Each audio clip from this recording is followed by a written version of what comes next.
Hello friends, എൻ്റെ തക്കാളി കൃഷിയുടെ വിശേഷം പങ്കുവെക്കുന്നതിനാണ് ഈ വീഡിയോ ചെയ്യുന്നത്. ഈ വീഡിയോ സ്കിപ്പ് ചെയ്ത് പോകാതെ മുഴുവനും കാണാൻ ശ്രമിക്കുക. നല്ല രീതിയിൽ തക്കാളി എങ്ങനെ കൃഷി ചെയ്യാം എന്നതും രോഗാവസ്ഥ ഇല്ലാതെ എങ്ങനെ വളർത്താം എന്നതും ഇതിൽ വിശദമായി പറയുന്നുണ്ട്.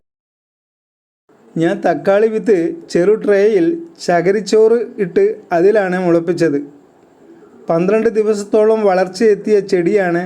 2 ആഴ്ച മുന്നേ കുമ്മായം ഇട്ട് 15 സെൻറ്റിമീറ്റർ ആഴത്തിലുള്ള ചാലിൽ ചാണകപ്പൊടി ഇട്ട് നന്നായി പാകപ്പെടുത്തിയ സ്ഥലത്താണ് നട്ടത്. മറ്റ് ചെടികൾക്ക് മുൻ വീഡിയോയിൽ പറഞ്ഞതുപോലെ നൽകിയ വളപ്രയോഗം തന്നെയാണ് തക്കാളി ചെടിക്കും നൽകിയിട്ടുള്ളത്. വളരെ കുറച്ച് വെള്ളം മാത്രം വേണ്ടുന്ന ചെടിയാണ് തക്കാളി. വെള്ളമൊഴിക്കുമ്പോൾ തക്കാളിയുടെ മുകളിൽ വെള്ളം ഒഴിക്കാതിരിക്കാൻ ശ്രദ്ധിക്കണം. വെള്ളമൊഴിക്കുമ്പോഴും ജൈവവളം ചേർത്ത് കൊടുക്കുമ്പോഴും തക്കാളിയുടെ ചുവട്ടിൽ ചെടിയെ സ്പർശിക്കാത്ത വിധത്തിൽ ഒഴിച്ചു കൊടുക്കാൻ ശ്രദ്ധിക്കണം. തക്കാളിയുടെ ചുവട്ടിൽ നന്നായി മണ്ണ് കയറ്റി കൊടുത്താൽ നല്ലവണ്ണം വേര് ഉണ്ടാവുന്നതിനും വെള്ളവും ജൈവവളവും ചുവട്ടിൽ തങ്ങി നിൽക്കാതിരിക്കാനും സഹായിക്കും.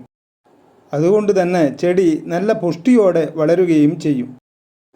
ചെടിയുടെ ചുവട്ടിൽ നല്ല ഡ്രൈ ആയി നിൽക്കുന്നതുകൊണ്ട് കുമിൾ രോഗവും മറ്റും ഉണ്ടാവാതിരിക്കാൻ സഹായിക്കും.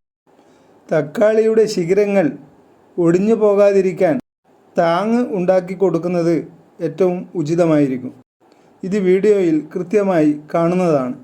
വീഡിയോ ഇഷ്ടപ്പെട്ടാൽ സബ്സ്ക്രൈബ് ചെയ്യാനും കമൻറ്റ് ചെയ്യാനും ഷെയർ ചെയ്യാനും മറക്കല്ല.